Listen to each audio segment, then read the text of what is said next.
sound that could come crashing down this Friday due to an impending strike.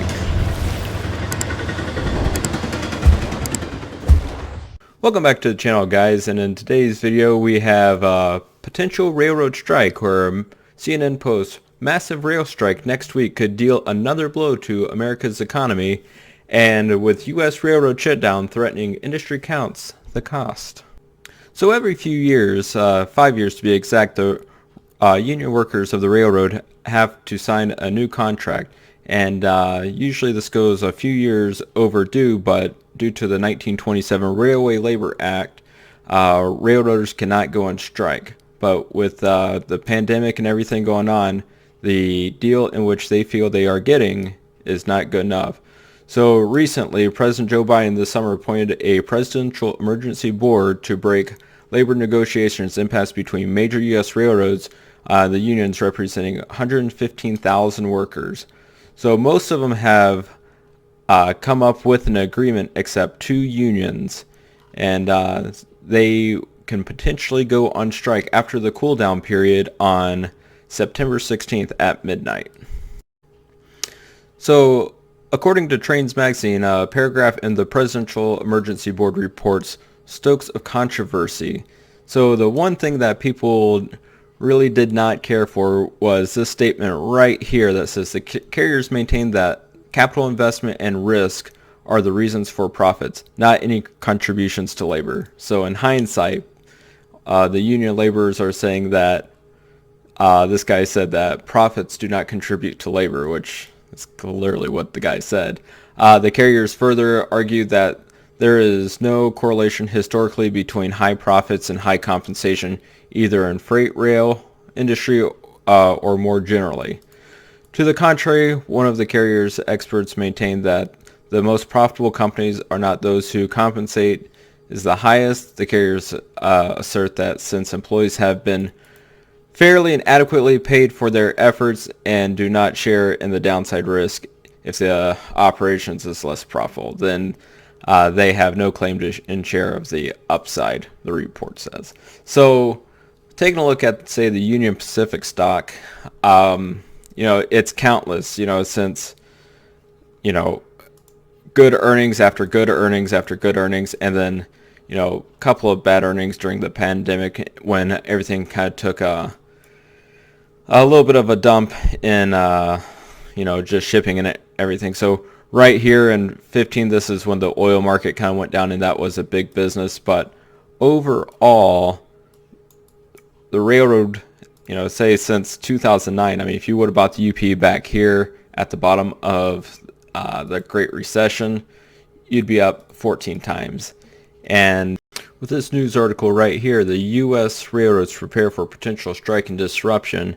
So this is kind of a scary thing, because once you realize what the railroads actually ship, it could really bring down the entire United States, not only the supply chain, but hazardous material. So major U.S. railroads said Friday they were preparing for a possible strike and service disruption a week before a deadline in protracted labor talks. BNSF-owned Berkshire Hathaway and CSX said that they were taking necessary steps to secure shipments of hazardous and security-sensitive materials in the event of a strike.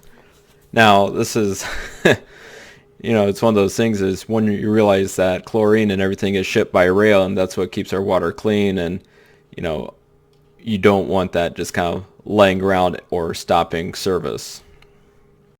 Now, I'm not blaming one person here, but if we were to go back in history to a man named E. Hunter Harrison that was the father of precision schedule railroading, this is where a company is to cut everything they can to raise their operating costs and operating ratio. So here we have precision schedule railroading, pioneered by E. Hunter Harrison, which passed away in 2017 after acquiring the CSX.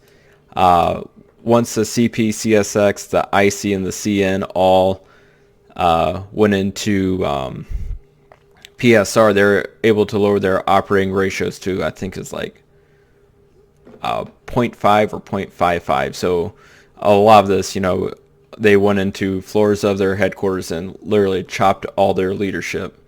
And so basically cutting the meat off the bones and just basically running a skeleton crew. So with this, this is why, let's see, let's go to CP when he had them.